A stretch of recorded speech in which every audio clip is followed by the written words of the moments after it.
Hello, everyone. So thanks for coming to today's event on PhD and postdoc funding in literature and the arts and humanities in the UK and in extension, of course, Europe. My name is Shaurik Bhattacharya. I am a lecturer in English literature at the University of Glasgow. These events, I just wanted to make sure in the beginning that these events are not sponsored or affiliated or in any way sort of backed by the university itself. These are independent events, and of course I speak here in an independent capacity.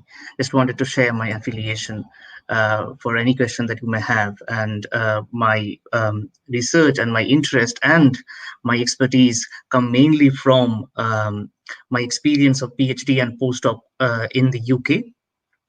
In extension, as I said, I'll be talking about this funding in Europe as well. So today's discussion will mainly look at different kinds of funding that are available in the UK and Europe for domestic and international candidates.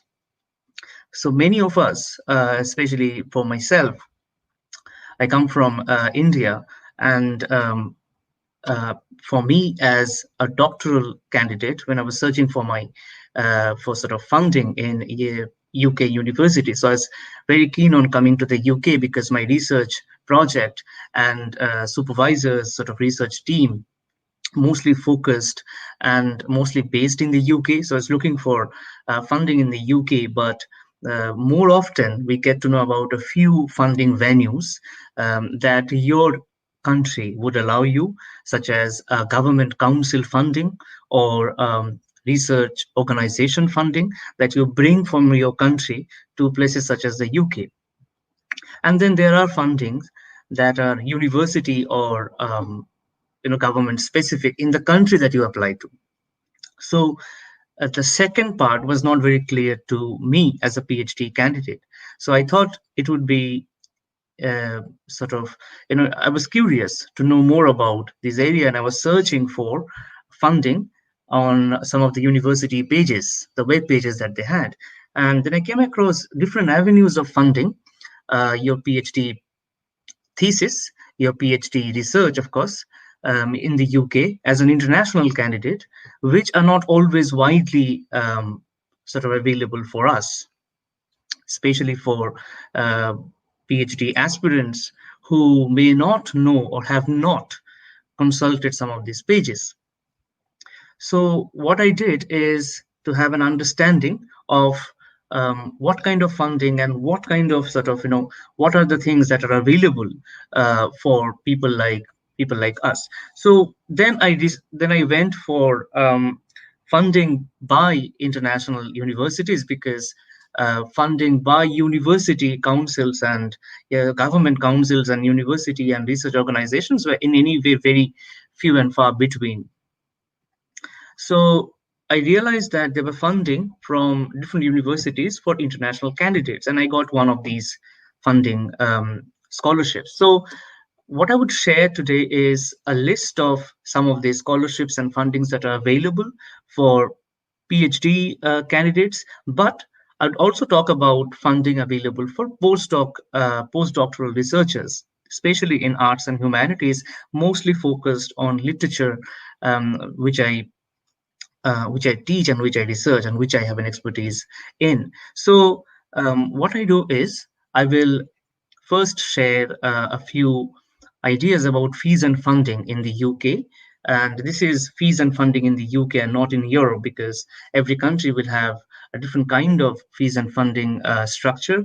European countries might have I mean, by European countries, I mean EU-based countries might have a similar fees and structure. I do not know, so I'll not go and talk about things that I don't know about. And you are always welcome to find out about particular universities. And if you go to these pages, you'll find out what their fees are and what kind of expenses that you are expecting based on the cost of living, maintenance fees, tuition fees, etc. together. So let me share a PowerPoint slide with you that I have prepared for you today. And let me also uh, sort of, as we move on, and there are a few web links that I have added, and I'm just making sure that if they open. If they don't open, then I'd probably show you the websites themselves, which are all open on my laptop. Um, just give me like a couple of minutes to just open this PowerPoint session. Yes.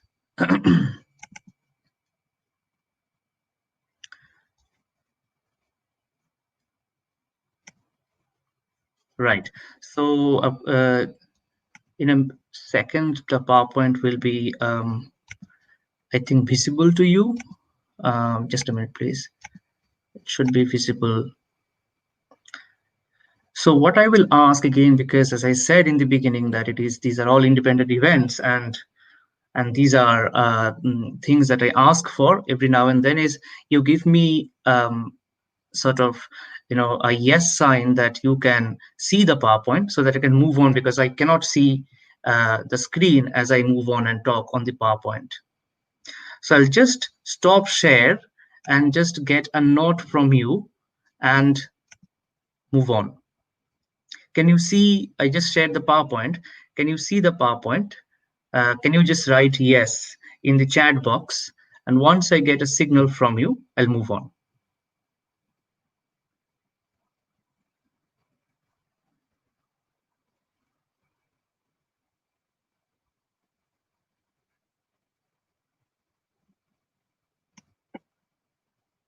Okay, I have already got a signal. It's visible. So I'll just share the PowerPoint now, and I'll make it full screen. And while I present, just a minute, please. Maybe there are like two screens open. Yes. So what I will do is I will share the screen now, and I'll make it full screen. So I can't see myself during the presentation. But if there is any problem, you can write in the chat box. So once I stop share, I'll come back. And if there are any sort of comments or questions that you have, keep them for now. It's better if you just share them with me during the final phase of the presentation, or you can just write your questions as you go on, and then maybe copy paste that later on, so that I can scroll and see the questions. Okay, so what I will do is share the screen.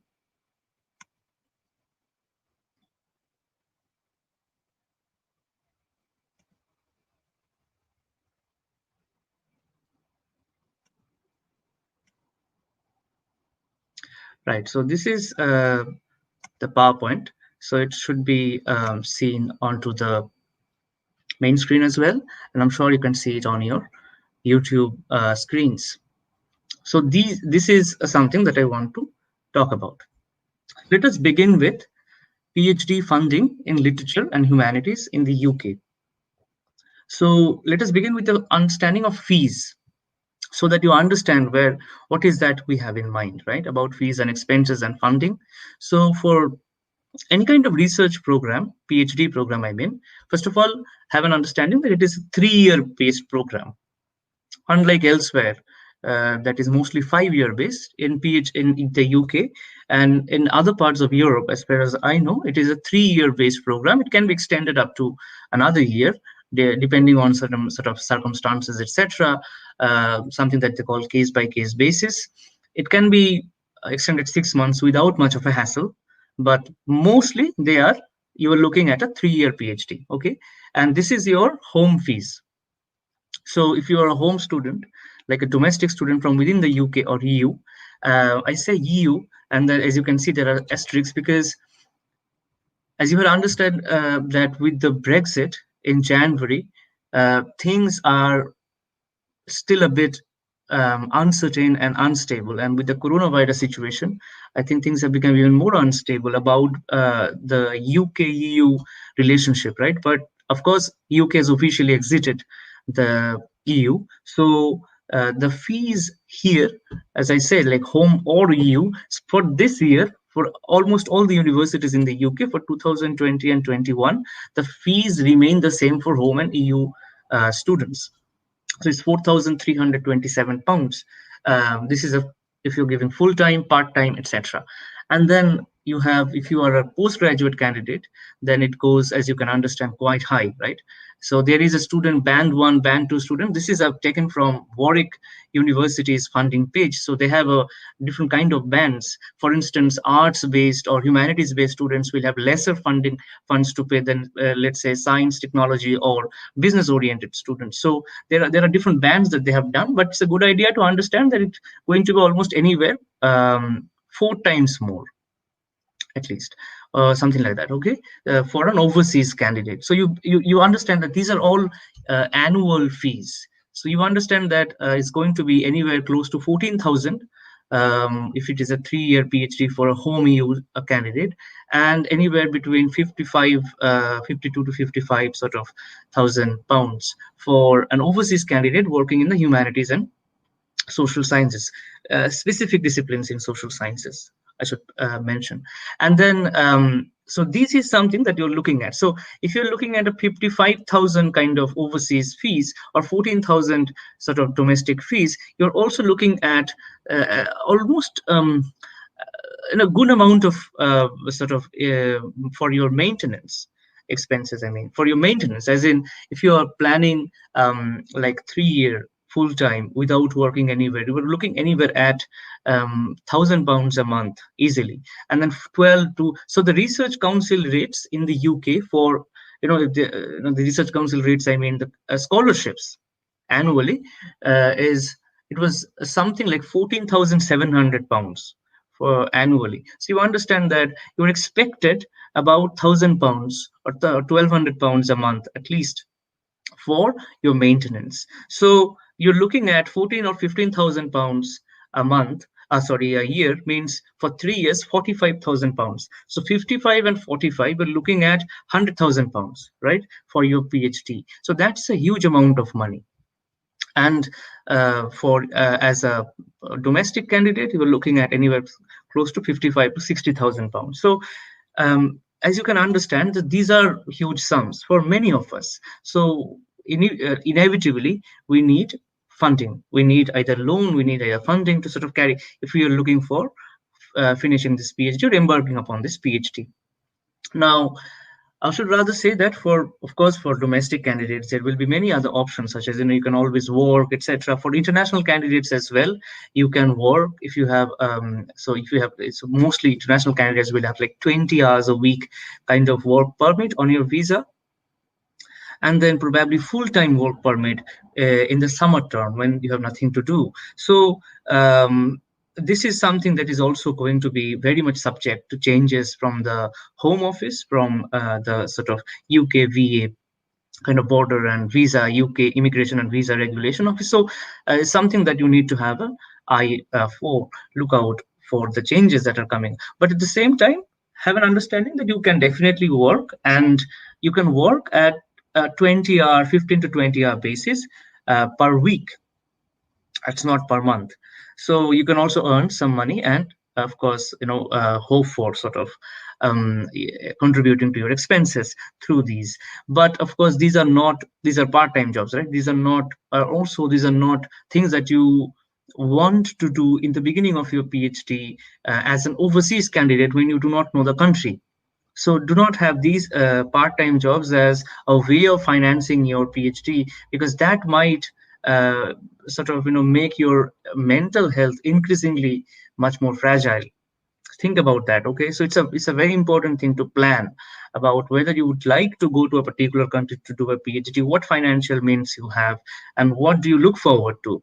I mean, how important is this PhD to invest this amount of financial sort of means, and then methods, or maybe like anxieties. So take this decision very carefully. So many of us, as you understand, would then go for funding schemes, right? What are the funding? And there are, and UK, of course, knows that these are huge sums for a lot of us. So UK and international bodies, funding bodies, have already sort of shared a number of, or rather, given us a number of opportunities to fund our PhD studies. So let me give you a few examples. So for domestic candidates, and I'm including the EU again, for the 2020-2021 year, as I said, there will be AHRC. So this is a research council funding. So the research council funding is everywhere. I come from India, and we have research council funding in India as well. Be it, I mean, it could be called University Grants Commission. It could be called, let's say, Irish Research Council. It could be called China Research Council. Depends on what it is called in different sort of countries, but there will be a research council that funds humanities and social sciences based research. In the UK, it's called Arts and Humanities Research Councils. Okay, so they fund uh, both masters and doctoral degree sort of funding. Something we had in India, I'm from India, as I said, we had in India called UGCJRF, as in like University Grants Commission Junior Research Fellowship, that funds you sort of humanities and social sciences research as well for 5 years. So you can do like an MPhil, which was there back then, and the new education policy, of course, scraps it in India. But you can do like a 2+3 junior research fellowship, or you could just utilize the entire fellowship for your PhD for 5 years. So something like that in the UK as well, AHRC, both masters, which is a 1 year research program, or rather 1 year taught program, and then PhD 3 years. So of course, you'll have to apply separately for masters and sort of doctoral programs, not like together. Then there are Leverhulme doctoral fellowships. Then there are Wellcome doctoral fellowships, and for Scottish students, Carnegie Trust fellowships for PhD. So these are things that for the domestic and EU candidates, and I would like the domestic and EU candidates to check these web pages very carefully, because what happens is, in many cases, they because of the coronavirus situation, they have been updating their web pages very frequently. And what I gather from some of these web pages are that they're still going on with the same numbers, in some cases increasing the number of doctoral fellowships. So have a look at these sort of websites. Okay, beyond this funding body organizations, Leverhulme or Wellcome, etc., there are plenty of charities. Then there are bank and building society loans as well. So when I was applying for my PhD, I got to see a couple of websites were holding different means through which different charities and building societies, through which you can raise money for, and sort of, if you are clever enough, if you know some of these sites, if you have an understanding, then you can actually fund a 3 year PhD from multiple sources of funding, not like one or two, multiple sources. But in order to do that, you need that kind of a knowledge. You need to know the websites, you need to know these charities, what they're offering and on what condition. So you need to know these things very carefully. So I'd like to ask you to also check every university webpage has a list of charities and banks and building society loans that fund both domestic and international candidates. So have a look at these websites, and at these university websites, especially their funding pages, some of which I'll show as we move on. So for international students, there are university specific scholarships. So I'll just show in the next page some of the university sort of scholarships, and there might be country or region specific scholarships. These are things that I'm not showing here because these are going to be very different according to different countries and regions. But as I said, every university funding page has a section called international funding, and when you go there, in many cases there will be sort of a list of countries. So if you choose your country, and they will show what fellowships or scholarships you can apply as an international candidate or as an overseas candidate, depending on what kind of term they're using. And then there are loans, there are bursaries, etc., that are there alongside it. Okay, so I'll move on. So these are some of the routes, some of the sort of websites I thought about. And so I just like want to show you a few links. So to do that, I might have to come out from here and open a new link, and just find out if you can see this link on your screen. If not, then I'll just show it from my laptop screen.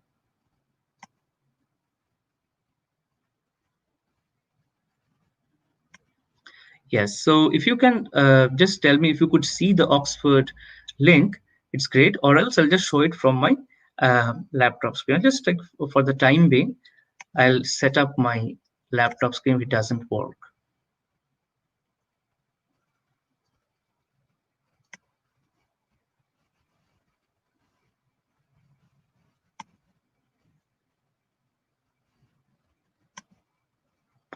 Right. Just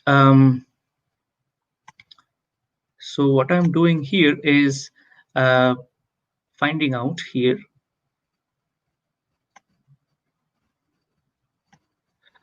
Right. So what I'll do here is rather move on with yes, the links were visible. So that's great. So I could just, so what I'll do is I will show you the link here as I was doing.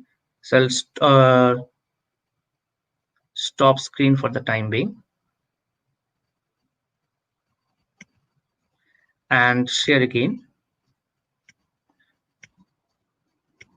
Right. So this is where we are right now. I'm sharing the pages without making it full screen so that you can see the link. So for instance, so this is a link that I wanted to share. So this is Oxford's external funding page. So even if, I mean, the point here is to make sure that you understand and you see the link, okay? So these are the links. And so the first one is Oxford's graduate fees and funding, external funding. So what happens here is that I don't know whether you can see when I'm clicking on the link, you can see the page itself, but all of these links will be there on the YouTube, my sort of the description box if you want to. But these are, don't take them as links to find, like these are not this main or specific or sort of all in all kind of links. These are links from university pages. You can always search for each and every university page and find out what these links are about. So I've just like collated a list of links. Okay, these are not, as I said, these are not research organization, council, or specific university links. These are mostly to give you an example about how funding looks like. So the first one is, as you can understand, www.ox means Oxford. So the graduate fees and funding external. So when you go into this, like click on this page, you'll realize that this is about external scholarships. And external scholarships are about sort of, search. So they will have a page on search facilities and then multiple regions, and then students from the UK and rest of Europe, students from Africa, students from Asia, students from Australasia, North America, and South America. So if you, depending on wherever you come from, if you just like click on there, any of these sublinks, such as students from Asia or students from Africa, you'll see a number of scholarships, bursaries, and funding available for overseas candidates. Okay, so for Oxford, for instance, if I'm clicking on the link on students from Asia, it's showing me a number of things such as Agency for Science, Technology and Star, Anglo-Thai Society, Bangkok Bank, British Lebanese Association, Charles Wallace Trust, Daiwa Anglo-Japanese Foundation, Great Britain China Educational Trust, J.N. Tata Endowment Awards,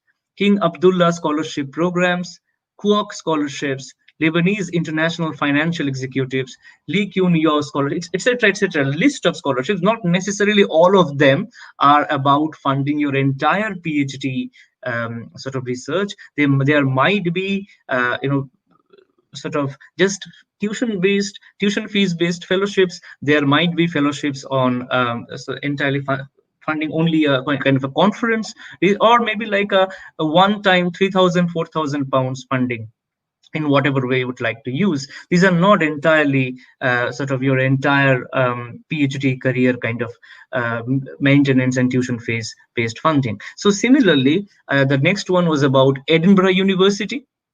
And this is again sort of research and scholarships and research awards. And these are, as you can see, these are mostly, and as you can see from the link, university scholarships, right? So if you go and check Edinburgh University scholarships, it'll show like what scholarships are available from within the university. So it'll, this is a page from their College of Arts and Social Sciences, so we could just see how what kind of scholarships are still available, even within with the Brexit and the Corona situation in mind. What are the scholarships still available? Starting from 2021 September or something like that. So you can have a look. And then this is Warwick, and this particular funding, because I'm just also interested in showing like what kind of other funding bodies available. So I have this link open. All of these are on my laptop, but for some reason I'm not very sure if StreamWord would like to show that. But as I said in the beginning, um, StreamWord was not allowing me to show my specific website pages. But as I said in the beginning, these are mostly exemplary instances. You can always go to these links later on as well, and this YouTube video will be there and the links will be there as well later on, and check for yourself. So this is for Warwick, which was showing a number of schemes which are beyond, which are based on sort of external funders, but bursaries and scholarships, right, from building societies, from loans, from different banks, from charities. A number of these are available on Warwick University's webpage as well. Right, and the next one was is about so this is the funding routes again. And then I was also interested in showing that Warwick, Oxford, or Edinburgh, they have their people have an understanding that because these universities are sort of what are otherwise known as Russell Group universities, that should be an equivalent of R1 or Research One universities in the US, universities which have had more means or more wealthy, more means of funding research and funding projects from within their annual fund or annual budget. But there are also universities within in the UK which may not come within a particular grouping or something like that, but absolutely they have their own different kinds of funding. So Leicester, for instance, is a fantastic university and has its own different kinds of funding, be it sort of for research, PhD research, or it could be something like a Midlands fellowship, which is for 3 or 4 universities together in the Midlands area. So have a look at each and every university. I'd ask you to have go for, if you know which supervisors you're looking at, then you know like which universities they're based, and go to their funding pages and have a look at what they're asking for, what they're sort of what kind of support that they could allow any kind of university that you are interested in. Then this is the next slide. This is about PhD scholarships in Europe. And again, I'm just sharing a number of slides here just to make sure that you know. So the first one is KU, as in these are all, again, these are 3 universities I've taken as examples. These are all examples, as I say, about these links. So Copenhagen's Humanities department, I just found out that they have a few scholarships recently out for literature and language students. Similarly, University of Oslo in Norway, then Freie University Berlin in Germany. These universities have recently announced their next scholarships for international candidates and domestic candidates. So many of them have given a lot of COVID-related updates, and also reminded us that they're still carrying on with their existing schemes, existing bursary and funding schemes. So please have a look at these universities and their pages as well. And I'd also ask you to look at other universities that you have in mind, again, in Europe. But again, as I am not from, I just wanted to give you an example about things in Europe, not like an in-depth or expert conversations in this area by me, because I have not done any of my work in mainland Europe, or let's say in Germany or France or in Scandinavian countries, mostly in the UK. So I just ask you to have a look at these universities and their funding pages. Then there are 2 things that I want you to know about PhDs in funding scholarship in Europe. This is something called, like the UK AHRC, every country will have their own research schemes, research funding schemes, or something called research councils. So I said AHRC, Arts and Humanities Research Council in the UK. In the last 3, the bottom 3 links, they're about German Danish, and Norwegian research councils. These research councils, they fund doctoral schemes not only for domestic students but also for EU students and international students. So, as I said again, something that I didn't know back then, that you have to check the research council pages very carefully, especially their funding section, and have a look at whether they have doctoral funding schemes available. And if they have doctoral funding skills available, then what are these? Who are these targeted audience? Are they entirely domestic? Are there options for international doctoral funding? So you have to go to these research council pages. This is number one in Europe, I mean.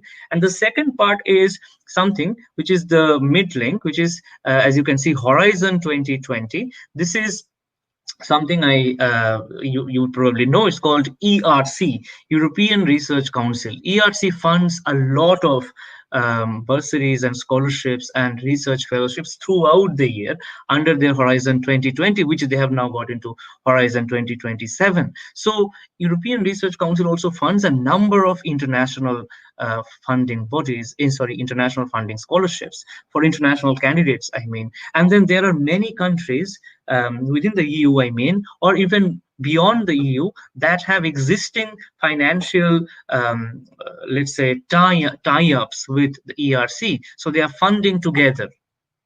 So ERC and let's say AHRC, such as Arts and Humanities Research Council in the UK, and ERC, I think it's based in, I don't know, maybe like in Switzerland, but both of them, I don't know where ERC is based, but both of them are tied up. So UKRI, I'll show you a link later on. United Kingdom Research and Innovation has multiple schemes with ERC.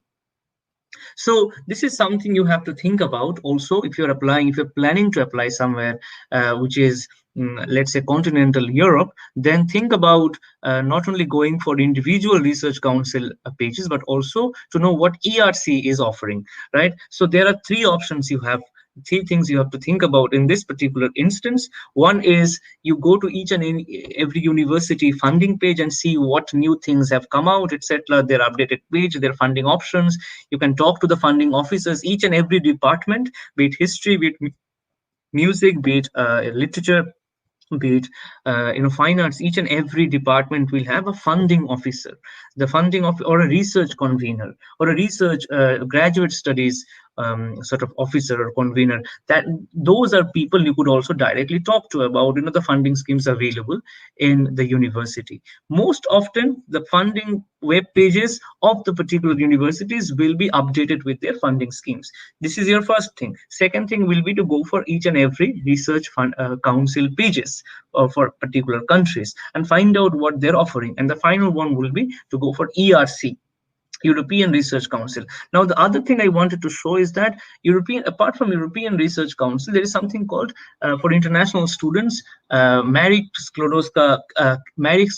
Curie Mobility Fund. It's called Action Grants for International Candidates, mostly for people who are based elsewhere to go and do a PhD somewhere else, or postdoctoral research somewhere else. It's a mobility fund. You can't be based in the same place and apply for PhD or postdoc. I'll show you in a bit. Right, so I'll move on to the next one. So this is the postdoctoral funding bit in literature and humanities in the UK. Now, postdoctoral funding is something, as you know, I didn't know about much before, and there is also this fine nitty-gritty that you have to know as both domestic and international candidates. So postdoctoral funding for domestic students or students with a PhD in the UK. So this is a particular thing about postdoctoral funding, is that either you are a domestic student, such as resident of a particular country, in this instance again the UK, or you have a PhD, 3-year PhD in the same country. So you also are qualified for let's say a domestic category. So you can apply for these postdoctoral fellowships: BA, that is British Academy, Leverhulme, Wellcome, and then for Scottish candidates, in addition, Carnegie postdoctoral fellowships. Though Carnegie doesn't offer 3-year postdoctoral fellowships, but again there will be Carnegie and AHRC fellowships together, etc.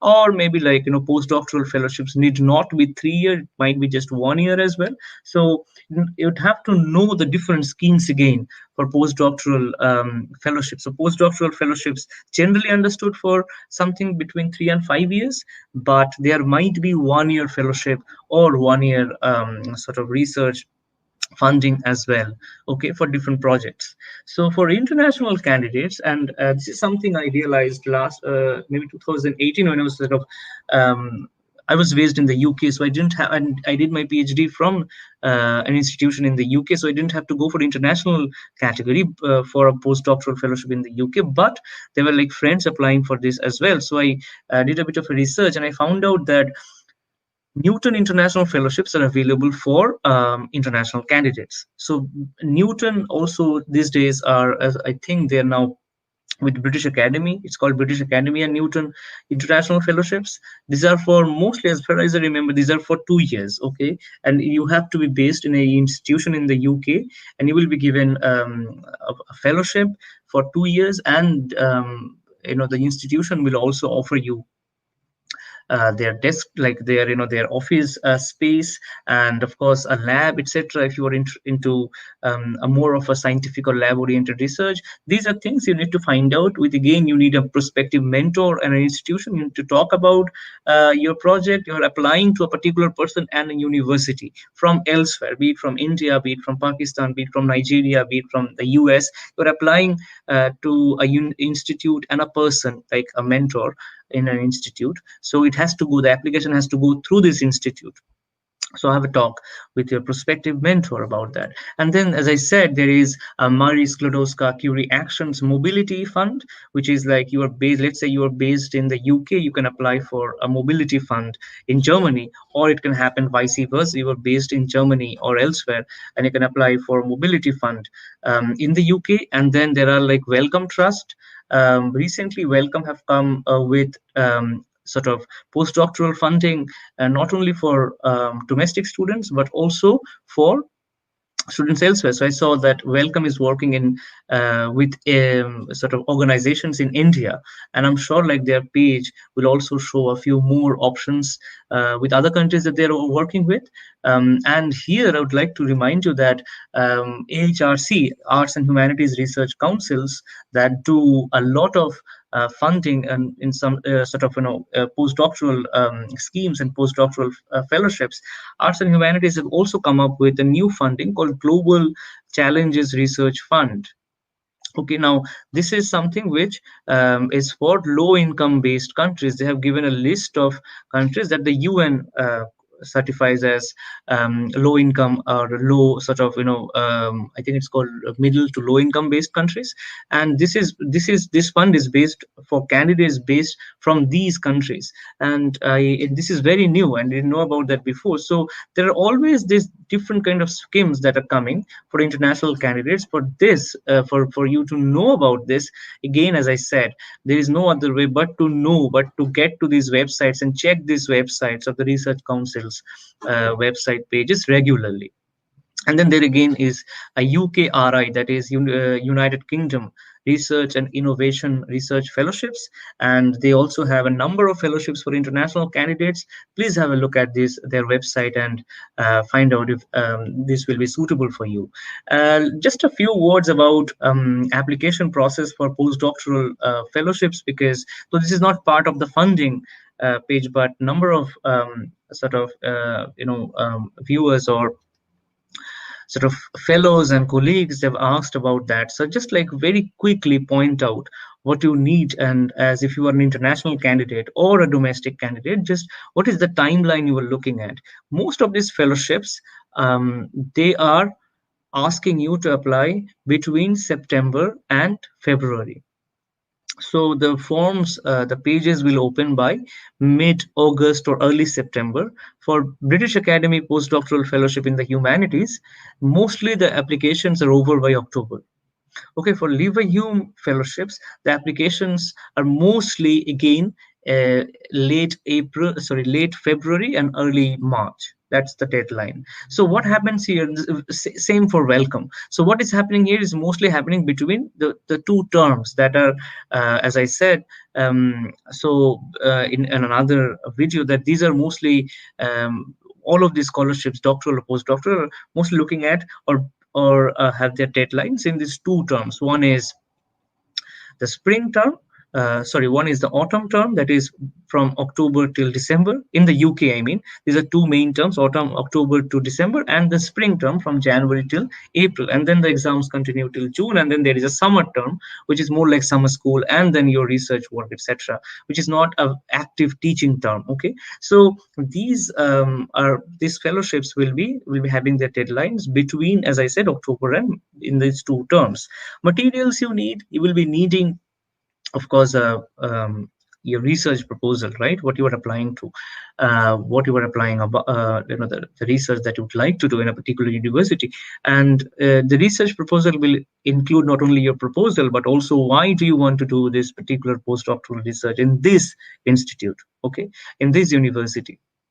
So that will be very important. So you need to talk to, again, a mentor, a prospective mentor, and find out whether they'll be interested in your research. Then you would also have to justify why this institution, if this institution has a library that has a lot of material for you, or is based in a city that has a library that is a fantastic library, be it London or Edinburgh, etc., or then you'd have to also justify why, what you'd also have to show in your proposal what are the things you're going to do with this 2 or 3 year fellowship, like conferences, publications. Are these leading to a particular book or a special issue, etc.? And this will be key. And then what happens in BA and Liver U, as far as I remember, in BA, there are like a two-way process. Okay, so it could be in the beginning they'd go for something like expression of interest, and then from there there is a second stage. Once you are through that stage, the first stage, the second stage will be filtering. Like they'll be asking for a sample, a writing sample. That is what was there in 2017 or 2018. Not sure whether they're still maintaining this. So it's not like very far away. Of course, 2018 is like 2 years away. So they might still have this two-stage processing, like two-stage filtering, right?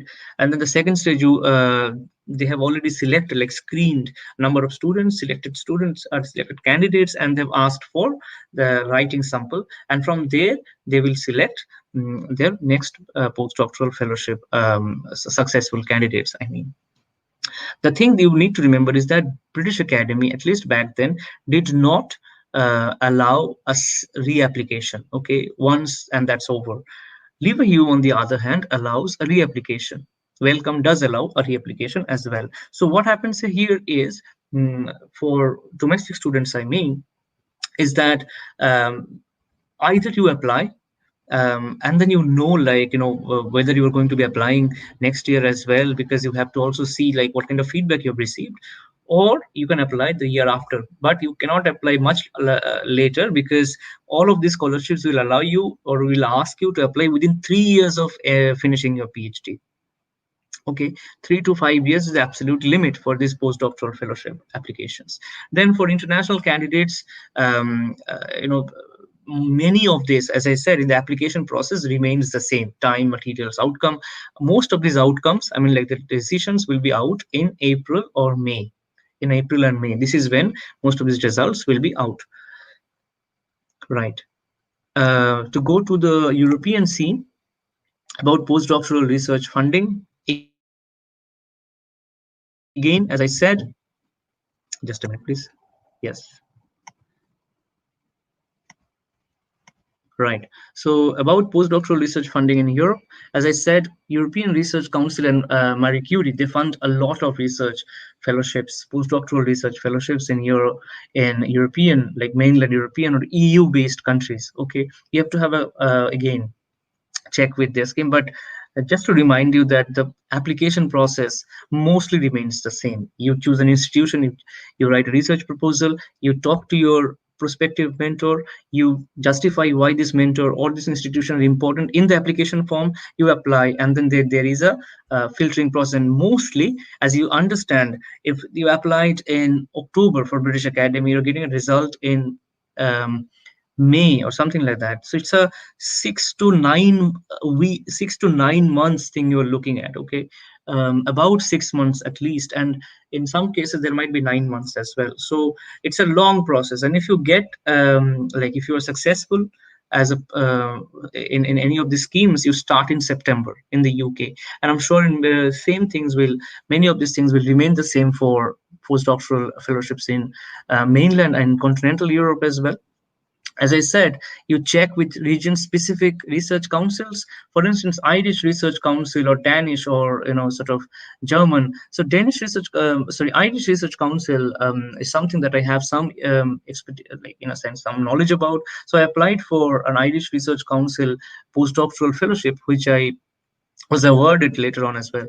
So what happens is this is something where you are looking at a very long form, which is about 50 pages long. It's very specific, asking you for each and everything that you have done from your BA onward till by each and everything major things that you have done. If you're submitting five publications, then what are these publications about? Write briefly what were they looking at, what did you achieve through this? So all of these things were asked, nitty gritty of it, not every form. I mean, like BA was a very simple form, Lever Hume was a easier form, but this is a very long form. So what I'm asking you to do is, if you're interested in applying for as a domestic student or international candidate for a postdoc fellowship, you need to have at least 2 to 3 months in hand to organize your research proposal and to get familiar, to know about what they want, and to sort of draft those, make one after another, draft after draft, so that you proofread well enough, so that they know, like when they get the final results, they know that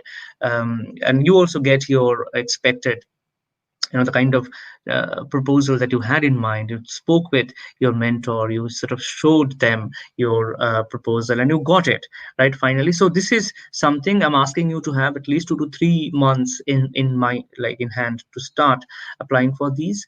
Then there are again three examples I'm showing you here, examples that I have some experience about. Okay, and these are country specific postdoctoral fellowship scheme examples. But as I said in the beginning and throughout in this conversation, you have to, if you are interested in applying for countries in Europe, you have to go with, as I said, three-way process: university specific pages, research council specific pages, then meta body specific pages such as European Research Council, meta body pages like Scandinavian Research Council, maybe something to deal with 4 or 5 countries together.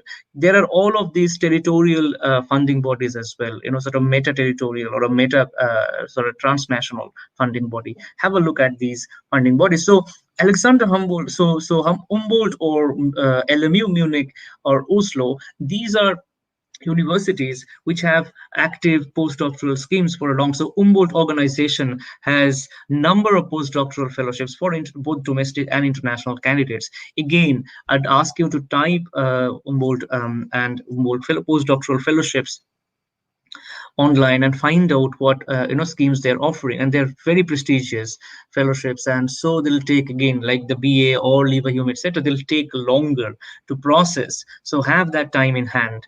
Again, another example could be LMU Munich and Ludwig Maximiliano University Munich, and they have so something that I'm interested in working is environment and literature, environment and art, and they have a Rachel Carson Center for Environment and Humanities. So there was a 1 year postdoctoral fellowship in 2018, and again, this is a center for they keep changing and updating the number of fellowships that they're offering and the duration as well. So please keep in mind and please check their particular website. Similarly, for Oslo University, they have their in Norway, they have their fellowships.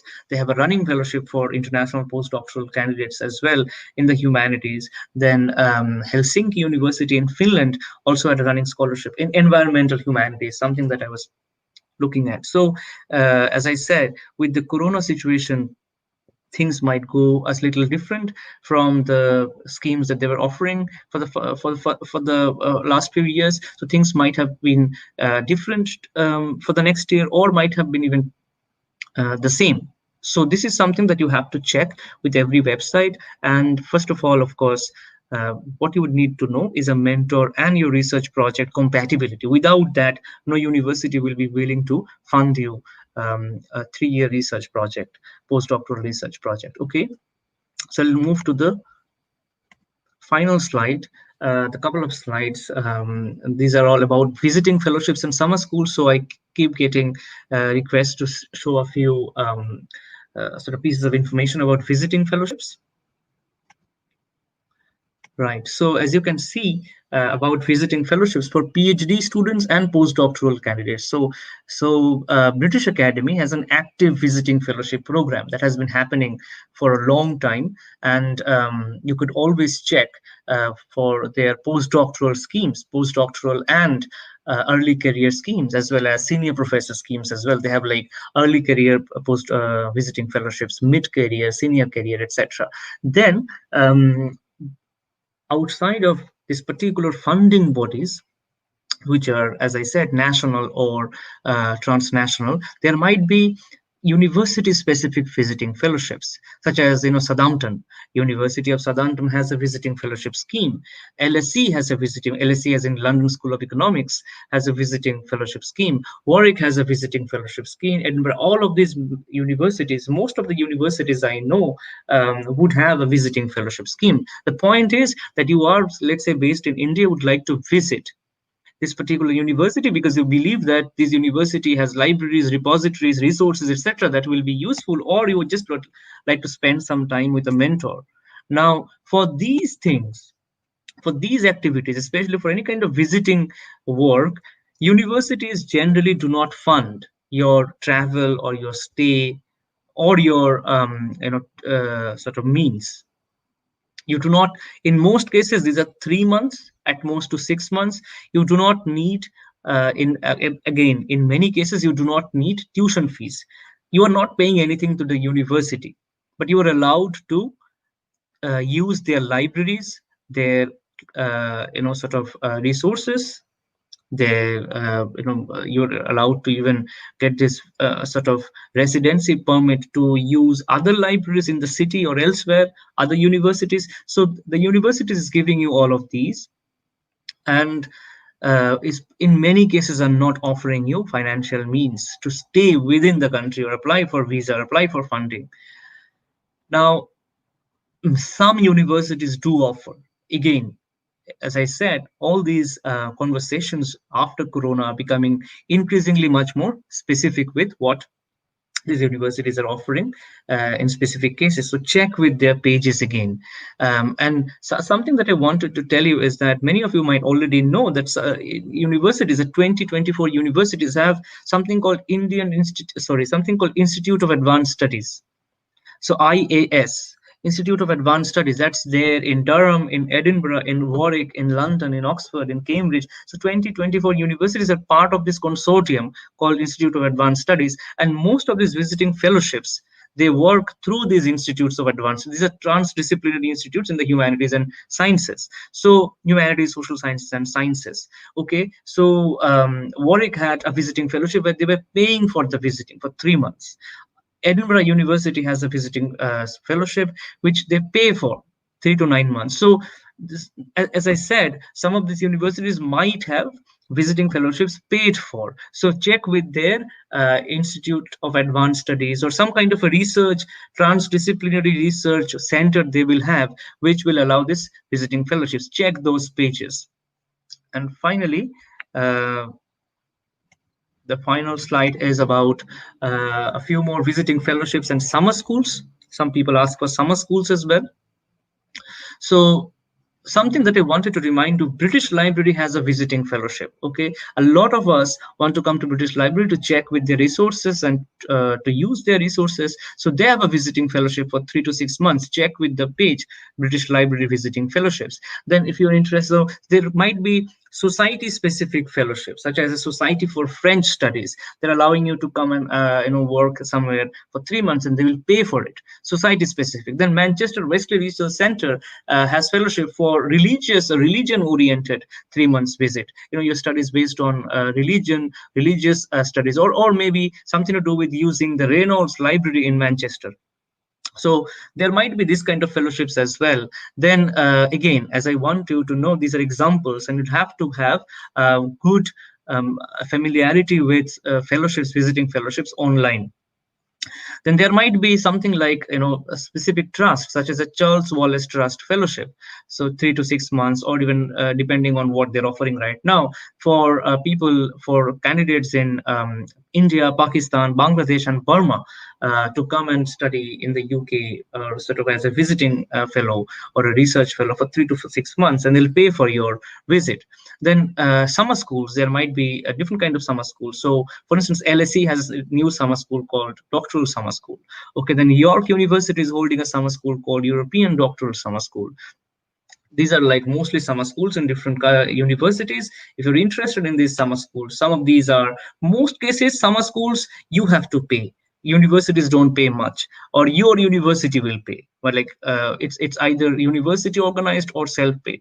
But some universities might waive your tuition fees or exempt you from certain fees. That also depends on what the summer school is declaring or is sort of telling you. So these are like visiting doctoral.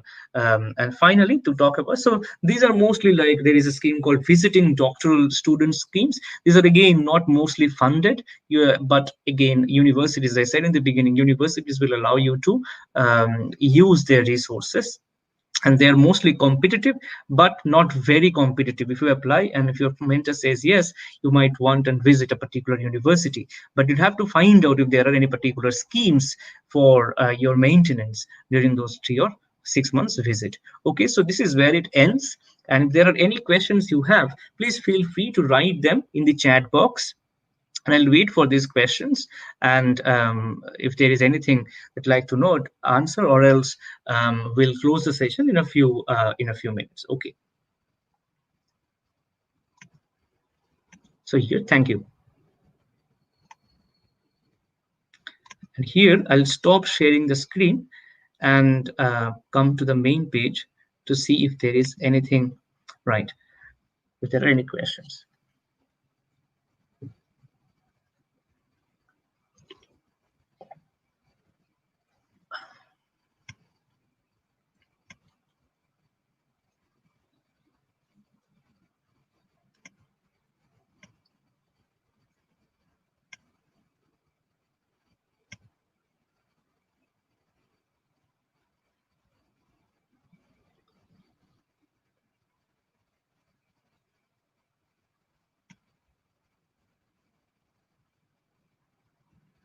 Right.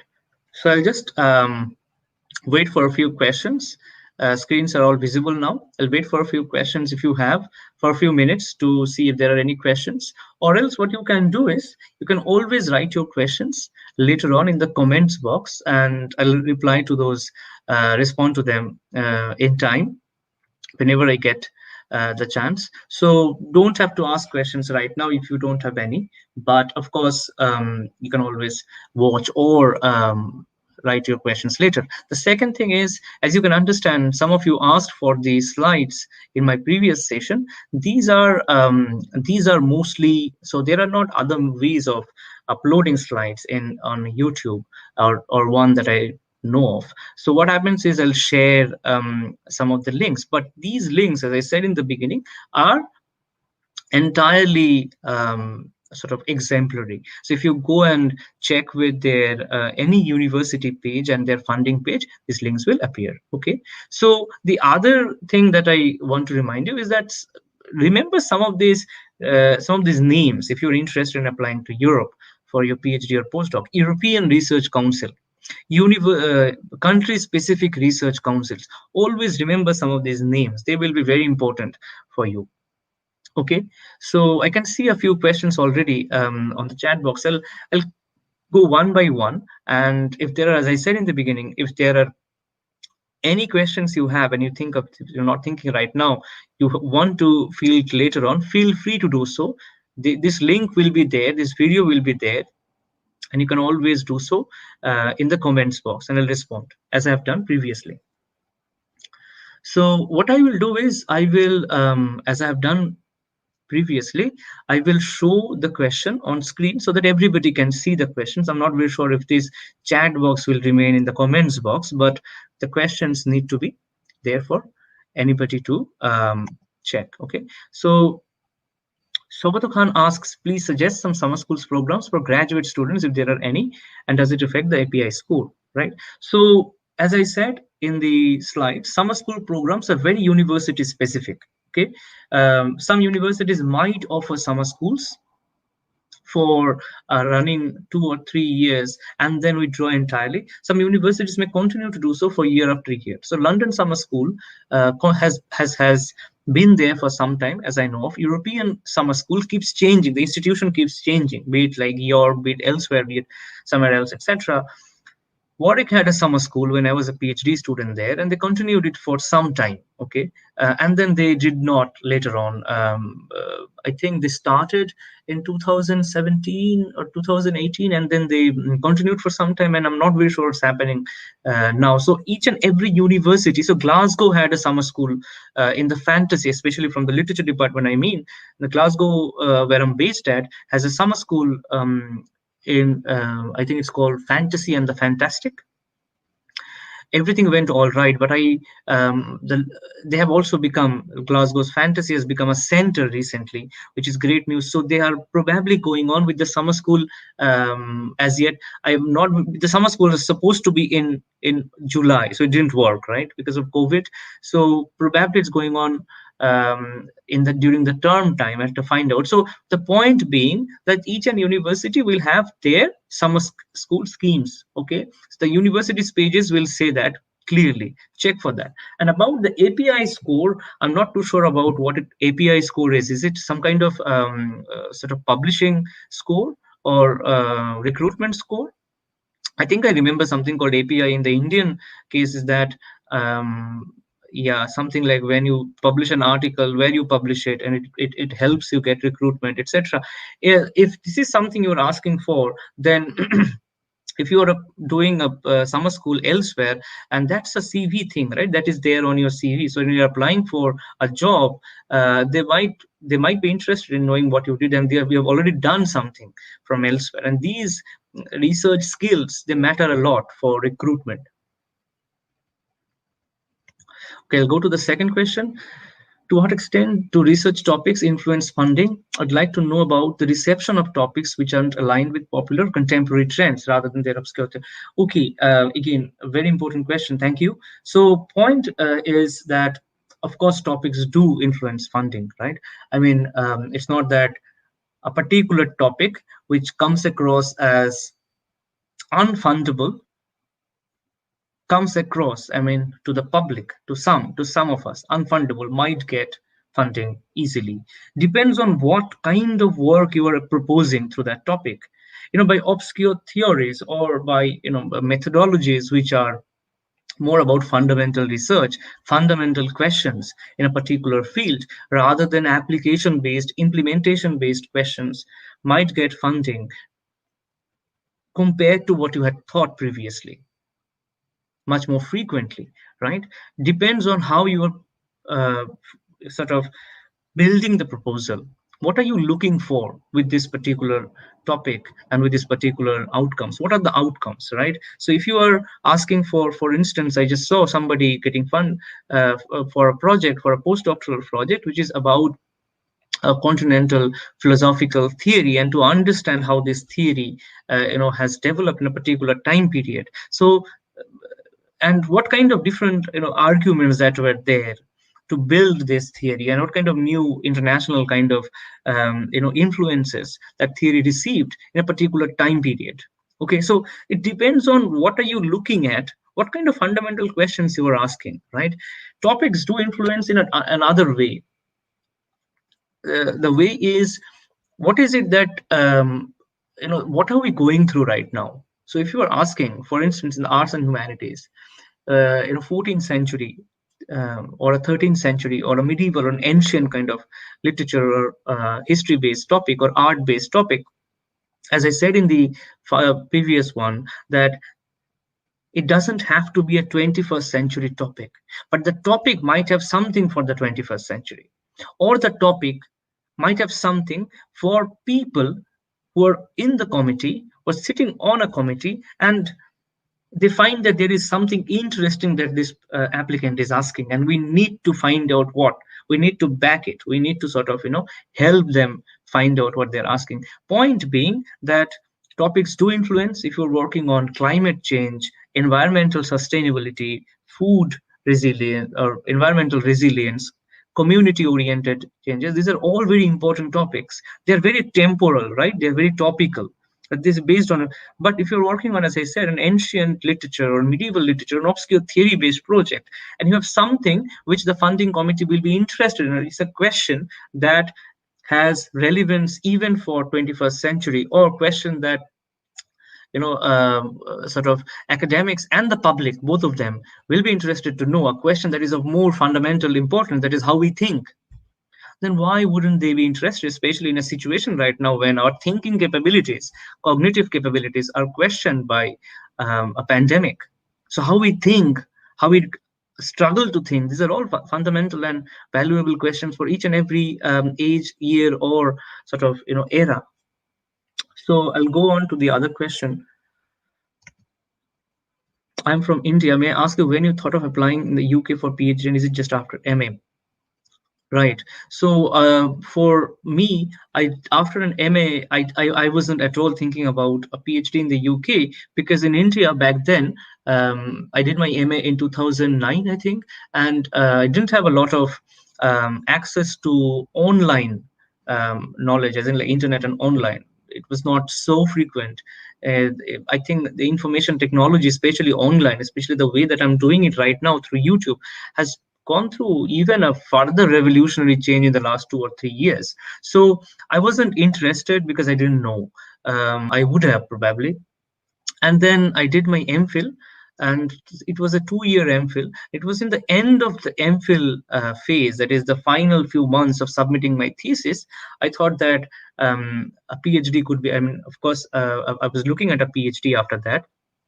I had a JRF, so the funding situation was not very difficult. But I was looking for a project and a supervisor and funding sort of library and repositories, and that would be helping that project. And everything worked in the UK.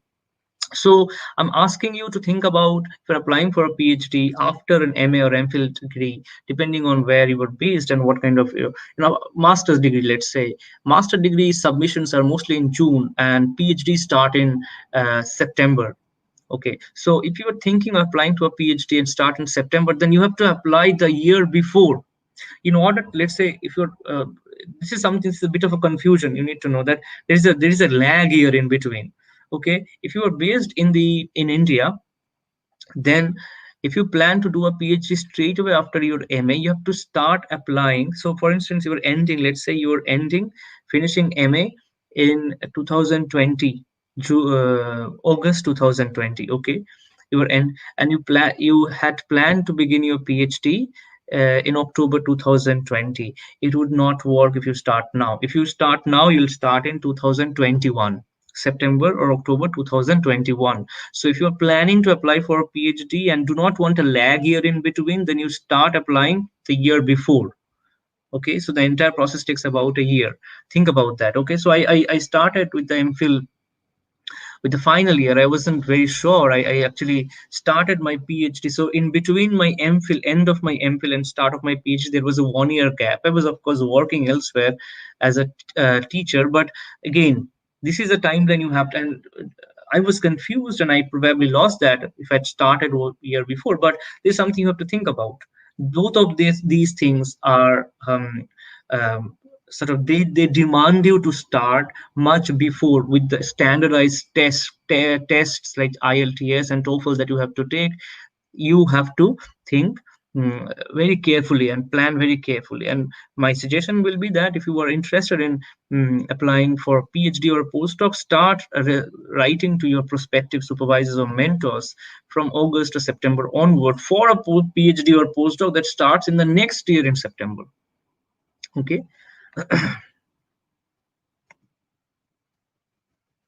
Right. So is teaching experience mandatory for applying to postdoctoral fellowships? No, not at all. Teaching fellowships, teaching experience is not is of course it helps. And if you write on your CV that you have some teaching experience from elsewhere, of course it helps with the committee, but it is not mandatory. Neither is it something which they are very greatly, sort of worried about. You are doing a project which is a postdoctoral research project. So what they were looking for, or what they will be looking at, is your research quotient. Let's say what kind of research you have done in the last 3 to 5 years. If you have had conference presentations or proceedings, if you have had publications will matter a lot for a postdoctoral project in the UK, especially in the UK or elsewhere in Europe, because the I mean, I'm sure, like for like in every other country, competitions will be very high. And one of the ways to easily eliminate candidates will be then to look at their CV and find out what they have done with this project, if they've had any outcomes from this project. Like the outcomes could be, as I said, the conference outcome, but conference. Um, Anybody, any number of people can do any number of conferences, which just shows that you have been able to do something.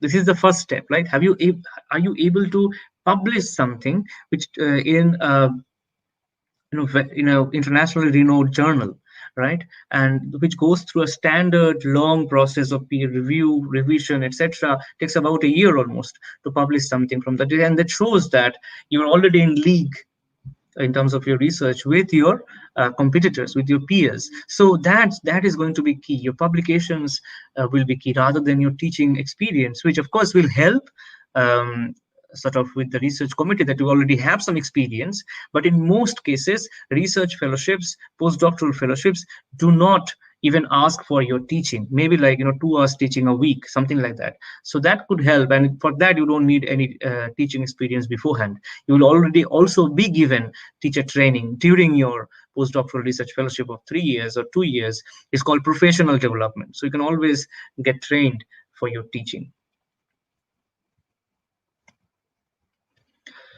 Stuti asks, there is a sort of out of, but I really, okay, I would think, Sterling, can you please give me, get rid of, okay, so this is a more general questions, I think. So this is about how to get rid of it, etc. I mean, like, my simple answer is don't overthink. And if you are overthinking certain things, it's not going to help, especially in this current time period, right? When people are going through a lot, both physically, financially, and mentally. Uh, this is I'm sure like this is not the right time for me also to do these sessions, because very few will be actually looking for changing universities in this current context of COVID, right? But I'm doing it precisely because previous year when I was supposed to do it, I didn't have time, and this year I didn't have time. Even I didn't have even lesser time, but I'm doing it precisely because this needs to go out, so that the kind of requests and messages that I receive all year through about certain topics, these are the topics people want to know. And that's why I thought, like, okay, let's do and find out if people will be interested, and people are. So point being that if you are focused on a topic, if you are interested in a topic, then my suggestion will be test it. How interested you are in a topic, test it by just reading a little bit about the topic, just reading from elsewhere. If you're watching something, if you're thinking about, if you watch something, if you could bring that to your topic and see how far are you interested, and you can sustain your interest in a topic for 3 to 5 years in a for a PhD in your country or elsewhere. It's an investment, and it's also something that for you, you need your mental stability, in a sense, like you cannot start worrying from the beginning. It will not go anywhere. So take your time and find out which would work for you. Is it a PhD or is it teaching? in a school or a college, or is it more of a public sector job? Take your time. Nobody probably should do or should force you at this point of time, especially when you're thinking about higher studies and jobs. At this point of time, nobody should force you to do what you aim to do. Take your time and find out your interest zones. So here is another question from Susmita, who asks, is there any entrance exam to apply in the universities in the UK? No, there are no entrance exams for doctoral candidates I know of. For certain, for instance, in for PhD. So what you are doing for admission, I did another session on applying for a PhD in the UK. You would know there, if you see that video I've spoken about, that for doing a PhD in the UK, you need to have first your conditional offers or unconditional offers. Once you have your unconditional offers, then you are also selected for certain scholarships. Automatically, some scholarship, some universities automatically select you for their in-house scholarships. For some, you have to apply again. Okay, these are university specific scholarships. So even for that, what you need is mainly your application form, your CV, and then reference letters. There are no entrance examinations as such for doctoral candidates, but these are all competitive, right? So there is an elimination process going on, but these are the materials you have to submit anyway: application form, proposal, CV, and references. Right. Okay, I have just shown it already.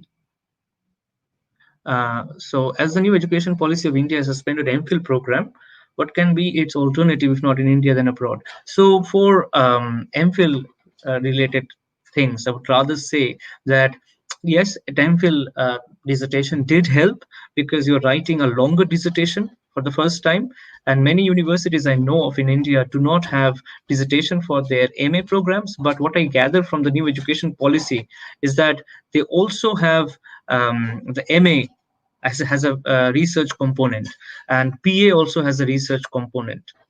So BA fourth year will have a research component, and MA will have a research dissertation, thesis or dissertation, right? So that transition will be easier from MA to PhD in the UK or Europe. As long as you have a dissertation, that will always help. Not that you need a dissertation. You can directly do an MA and come to a PhD. You do not need a dissertation, but a dissertation helps choosing a candidate, because the committee or the university then know, okay, that the student is already has some experience in writing dissertation. And but until it is implemented in India, this sort of research component in BA and MA, there might be 2 to 3 years or 4 years that it will need. What happens is, as I said in the second part of the answer, that you do not need an MA straight, an MPhil in any way for applying for a PhD. You need a master degree, of course, and in many cases you do not need a master degree. If you are like in Oxford, I think, or in Oxford and Cambridge, you can have like a BA straight to PhD, something that the new education policy is also doing. BA, 4-year BA, 3-year BA, and from there to PhD. I think it's a 4-year BA and then to PhD. So I believe that with your MA, you are ready. You are eligible. See, that's the thing. You are eligible to apply for a PhD with your MA, right? But of course, like if you have a dissertation, it helps further. But have a good talk with your prospective supervisor if you're interested. So the further asks, many students may not be ready for PhD just after masters. So if you could inform about any kind of, yes, PhD, something that I wanted to inform, something that you need to know is that unlike in the US, the UK PhDs are not 5-year. They do not have a research training component, like in a rigorous research training component. Okay, something that I said, let's say India has or US has like a 2-year research or a 1-year research training.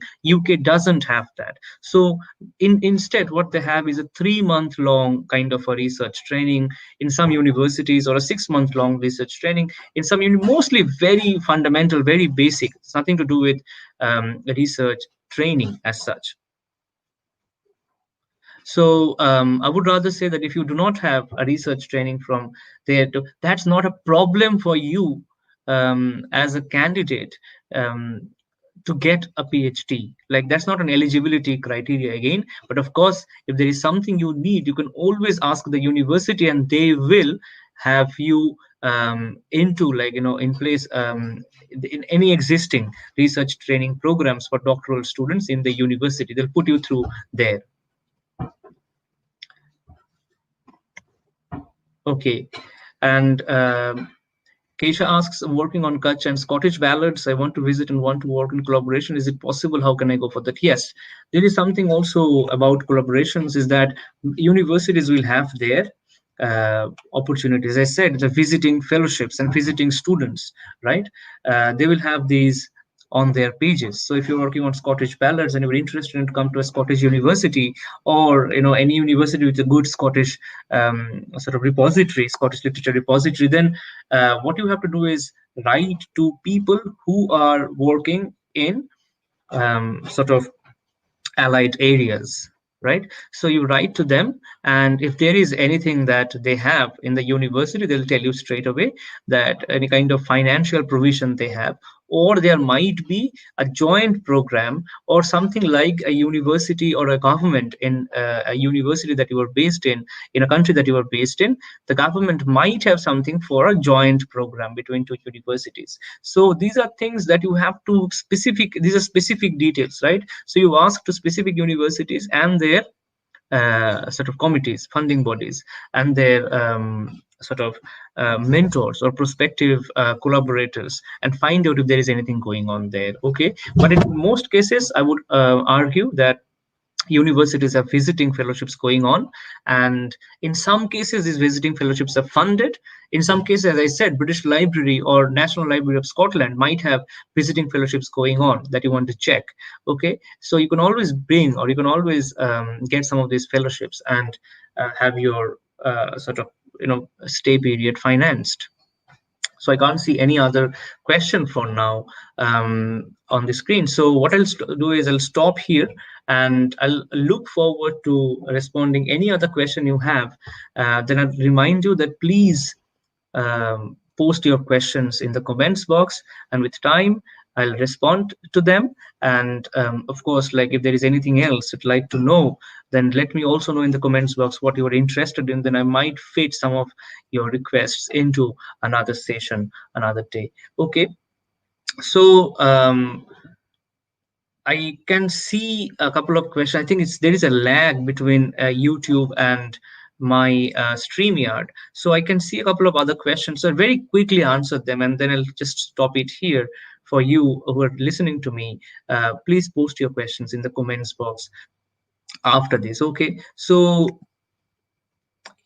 Inja Mamul asks, new education policy yet to be implemented. Should we do MPhil? Yes, MPhil helps. As I said in the other one, MPhil does help with dissertation, but it is not an eligibility criterion. Your MA is enough, okay, for that. And if your country is sort of isn't giving any credit to your MPhil degree for 2 years, and after 2 years or 3 years, then for your job, for your recruitment, then it might be just come across as a program that wouldn't have, like, as you understand it, value in the market, right? So think about that as well.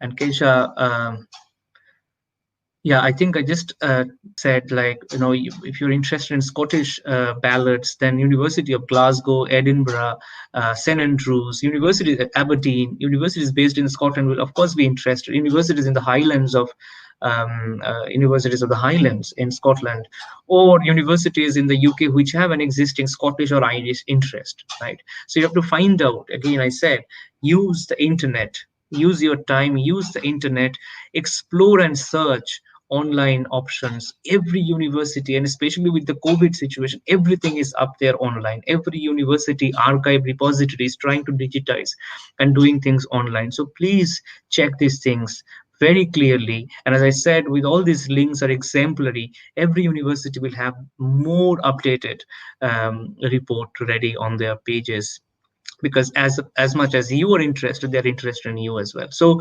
think about that, and please make sure that you have a clear understanding about what research project you have in mind and what fellowships would go ideally with this research project, and with your particular residence agenda as well, like whether you're an international candidate or a domestic candidate, right?